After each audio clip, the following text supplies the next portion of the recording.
Ya, selamat malam Ibu Rakhmita dan teman-teman. Malam hari ini saya Erik Joseph Sulaiman, lalu ada Febrian Duta Adiyaksa dan Muhammad Abiasa Supriyadi akan mempresentasikan tentang perbandingan hukum korporasi negara Vietnam dan negara Belanda. Dasar hukum negara Vietnam. Pada periode pasca kemerdekaan yaitu 1945 sampai 1986, hukum perusahaan di Vietnam sebagian besar dipengaruhi oleh hukum Prancis karena masa lalu kolonialnya. Lalu setelah konferensi Jenewa pada tahun 1954, Vietnam dipisahkan menjadi dua zona, yaitu utara dan selatan. Lalu pada tahun 1986, pemerintah memprakarsai reformasi ekonomi atau dikenal juga dengan nama Doi Moi ke sektor korporasi untuk menghidupkan kembali ekonomi yang sedang sakit. Kebijakan ini bertujuan untuk mengembalikan sebagian besar kebijakan ekonomi akibat krisis pada tahun 1970 dan 1980-an setelah Perang Vietnam. Pengembangan sektor swasta didorong dan diliberalisasi dengan harapan dapat meningkatkan potensi pembangunan ekonomi. Pada tahun 1987, Undang-Undang tentang Penanaman Modal Asing disahkan yang memungkinkan untuk investor datang ke negara tersebut. Pada tahun 1990, Undang-Undang tentang Perusahaan Swasta dan Hukum Perusahaan diperkenalkan untuk mendorong pembangunan ekonomi.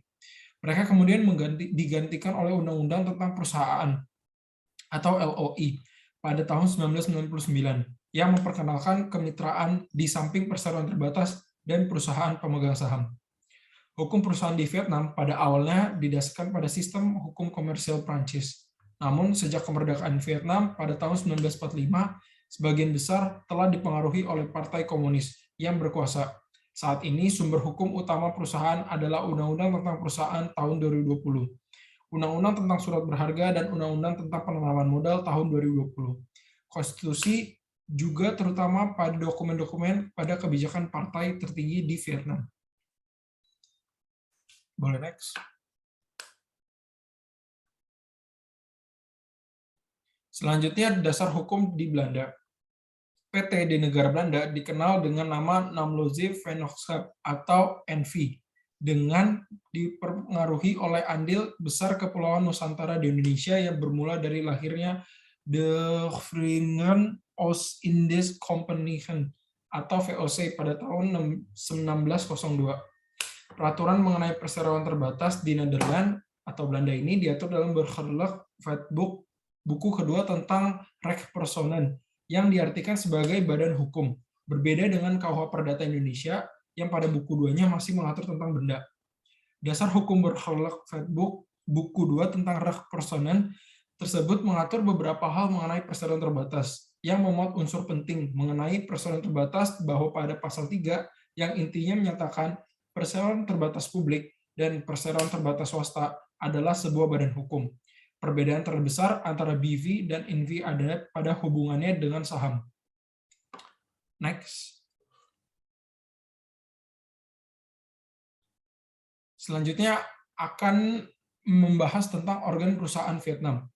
Organ perusahaan multi-member limited liability companies di negara Vietnam harus memiliki dewan anggota, presiden anggota, direktur atau direktur umum berdasarkan Law on Enterprises tahun 2014 yang diamandemen pada tahun 2020.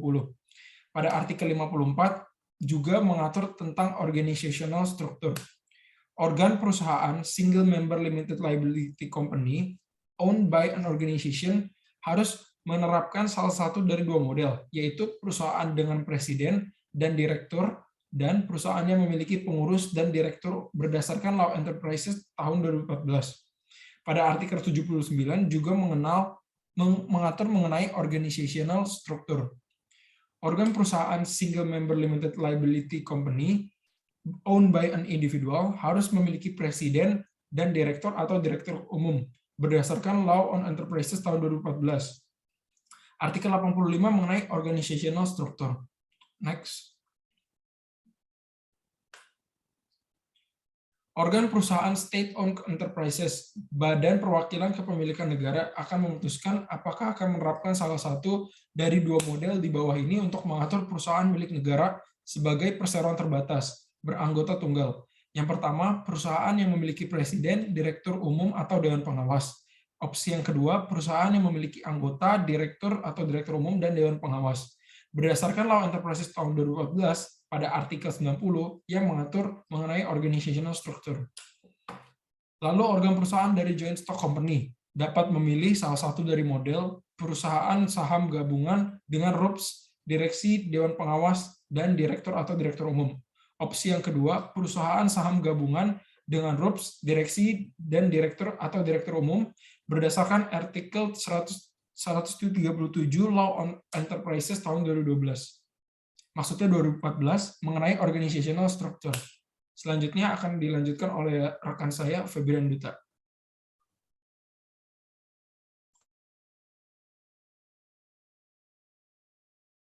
Organ perusahaan Belanda, General Partnership, POF, terdiri dari orang yang melakukan kerjasama terhadap orang lain untuk membuat perusahaan tersebut. Hal ini mirip dengan konsep persekutuan perdata di Indonesia. Limited Partnership, CV, memiliki konsep yang serupa dengan persekutuan komanditer dalam KUHD. Dalam perusahaan tersebut terdapat dua organ, yang pertama sekutu aktif atau managing partner, dan kedua sekutu pasif atau silent partner. Pengaturan mengenai kewenangan dan tanggung jawab managing partner dan silent partner sama dengan KUHD yang berat. Private Limited Company atau BV memiliki konsep serupa PT di Indonesia, di mana direktur merupakan pegawai BV dan menjadi perwakilan dari BV tersebut. Terdapat juga shareholder. Dalam BV yang berskala kecil, biasanya direktur juga dapat merupakan shareholder. Terdapat supervisory board atau komisaris yang bertugas mengawasi direktur. Namun pengaturannya supervisory board bisa berdiri sendiri atau menjadi bagian dari board of direction. Next. Public Limited Company atau NV merupakan bentuk perusahaan yang lebih besar dari BV, memiliki organ yang sama yaitu direktur, supervisory board, and shareholders. Dalam NV, shareholders memegang peranan yang penting karena dapat mengambil sebuah keputusan bagi perusahaan. Next. Pemberian nama Vietnam. Nama perusahaan harus ditulis dalam bahasa Vietnam, dapat terdiri dari angka dan simbol, dan harus dapat diucapkan dan memiliki setidaknya dua komponen sebagai berikut. Nama jenis usaha, nama tertentu, nama perusahaan harus dicantumkan atau digantung di kantor pusat, cabang, dan atau kantor perwakilan perusahaan. Nama tersebut juga harus dicetak atau ditulis pada semua kertas transaksional, berkas, atau publikasi perusahaan. Jenis-jenis perusahaan terbatas, limited liability company, perusahaan saham gabungan, joint venture, kemitraan, partnership, dan perusahaan swasta, private enterprises. Next. Pemberian nama Belanda. Memiliki nama yang menggambarkan bidang usaha yang dijalani. Nama harus original, tidak boleh ada kemiripan dengan nama lain. Hanya boleh menggunakan nama sendiri atau mitra dalam perusahaan tersebut, tidak diizinkan menggunakan nama orang lain, tidak diizinkan juga menggunakan nama profesi tertentu seperti nurse, lawyer, atau akuntan. Penamaan harus sesuai dengan bentuk usaha. Contoh, apabila merupakan perusahaan perseorangan dilarang untuk menambahkan title partners and co. Terakhir, menggunakan penamaan yang sesuai dengan bentuk usaha, contoh NV, BV, atau CV. Tanggung jawabkan Vietnam. Perseroan terbatas atau limited liability company, tidak ada tanggung jawab pribadi anggota pemegang saham karena terbatas pada kepemilikan mereka. B. Perusahaan saham gabungan atau joint venture. Menurut Undang-Undang Negara Bagian Vietnam, usaha patungan dapat didirikan sebagai perseroan terbatas atau perusahaan saham gabungan jika ada lebih dari 3 investor atau pihak. Intinya tidak ada tanggung jawab pribadi pemegang saham karena terbatas pada kepemilikannya mereka di joint venture company. 3. Kemitraan atau partnership. Setidaknya 2 mitra tanggung jawab, tidak terbatas, hanya individu. Dan tidak ada batasan jumlah maksimum. Tidak ada batasan jumlah minimum dan maksimum mitra tanggung jawab terbatas. Umumnya tidak ada tanggung jawab pribadi dari mitra terbatas, tapi mitra tidak terbatas dapat bertanggung jawab. Perusahaan swasta atau private enterprises umumnya memiliki tanggung jawab pribadi, anggota terbatas pada kepemilikan. Selanjutnya diteruskan oleh teman saya, Muhammad Abiasa. Tanggung jawaban Belanda, perusahaan terbatas publik atau Namsle Vennootschap atau NV.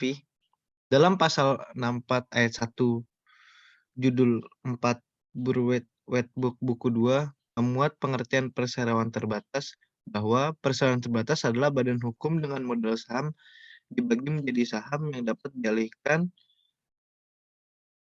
Seorang pemegang saham tidak bertanggung jawab secara pribadi atas apa yang dilakukan atas nama perseroan dan tidak wajib menyumbangkan kerugian perseroan melebihi jumlah yang harus disetor atas sahamnya. Sekurang-kurangnya satu saham dimiliki oleh orang lain selain dan untuk kepentingan perusahaan atau salah satu anak perusahaan. Perseroan terbatas swasta atau Besloten Vennootschap atau BV.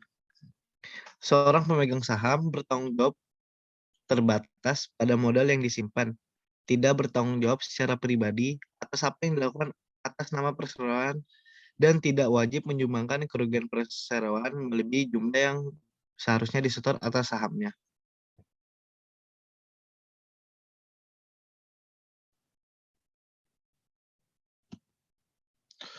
Modal Vietnam.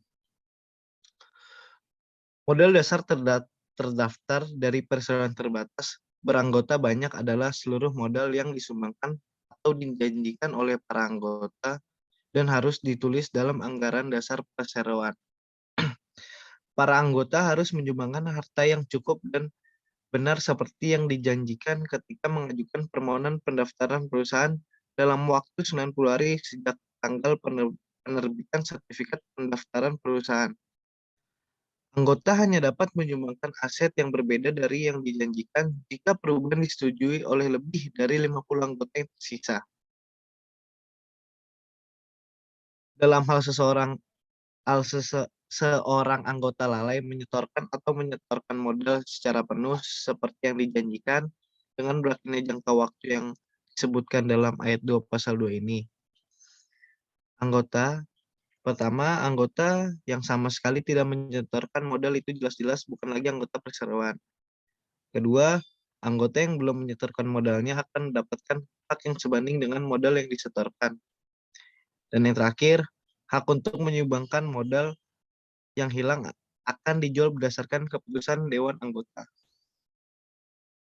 Lalu dalam hal-hal yang disebutkan dalam ayat 3 pasal ini, perusahaan harus mendaftarkan perubahan modal sewa dan kepemilikan anggota dalam waktu 30 hari dari batas waktu untuk menyetorkan modal yang ditentukan dalam ayat 2 pasal ini.